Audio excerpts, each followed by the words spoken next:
Hello, I'm Kimberly, and welcome to the weekend edition of the Native News Update. It's Friday, January 2nd. Many of the stories you hear here can be found at IndianCountryNews.com. And here's the news for the day from the Associated Press and other Native news sources.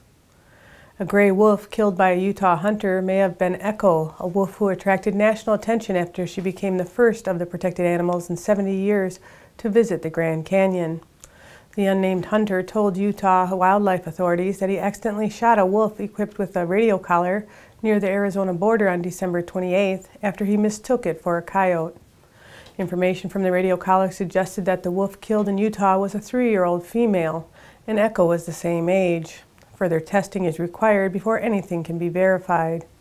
Echo was the first gray wolf seen in the Grand Canyon since the 1940s. Gray wolves were once common in the area but disappeared in the early 1900s after being hunted and killed.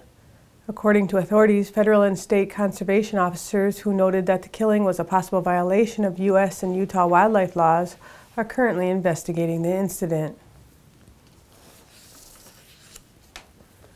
The National Congress of American Indians has announced the results of a joint effort with Google to ensure better visibility for Native American reservations in the United States on Google Maps. During the past year, Google launched several improvements for the way reservations appear on Google Maps, including labeling reservations, highlighting reservation borders and search results, and ensuring that the reservation dataset is as comprehensive as possible. The most recent update was rolled out in November to coincide with Native American Heritage Month. The Google American Indian Network led the project along with Google Earth Outreach Team in close collaboration with NCAI and the Tribal Technology Task Force.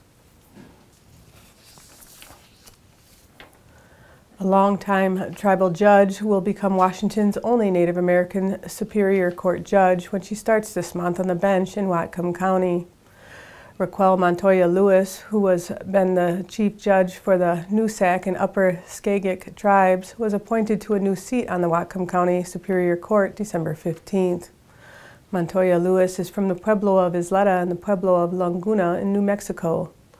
Montoya Lewis has 15 years of experience as a judge and also is an associate professor at Western Washington University, an appellate court judge for the Nisqually Tribal Court of Appeals and the Northwest Intertribal Court System.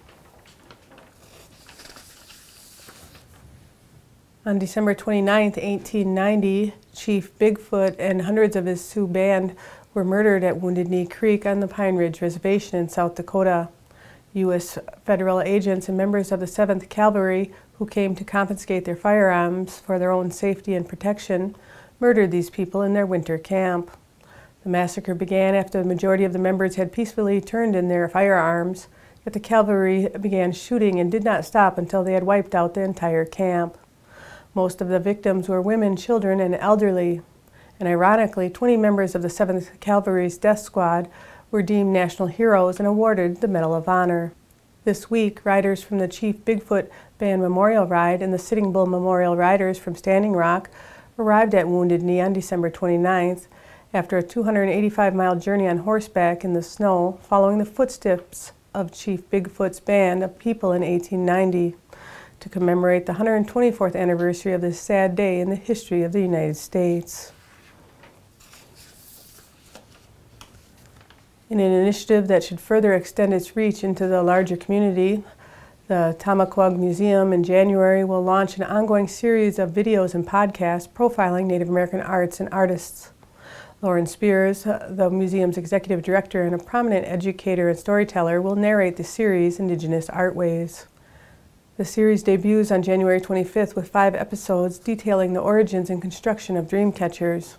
The next 5 episodes will include interviews with 5 Narragansett artists. Future episodes will feature additional artists along with musicians and storytellers from throughout the Rhode Island region, including nationally known Narragansett storyteller and author Paula Dove Jennings. For more information, you can visit tamaquagmuseum.org/podcasts. And that's another roundup of news from Indian Country on this edition of the Native News Update. I'd like to thank you for joining me and have a grand day.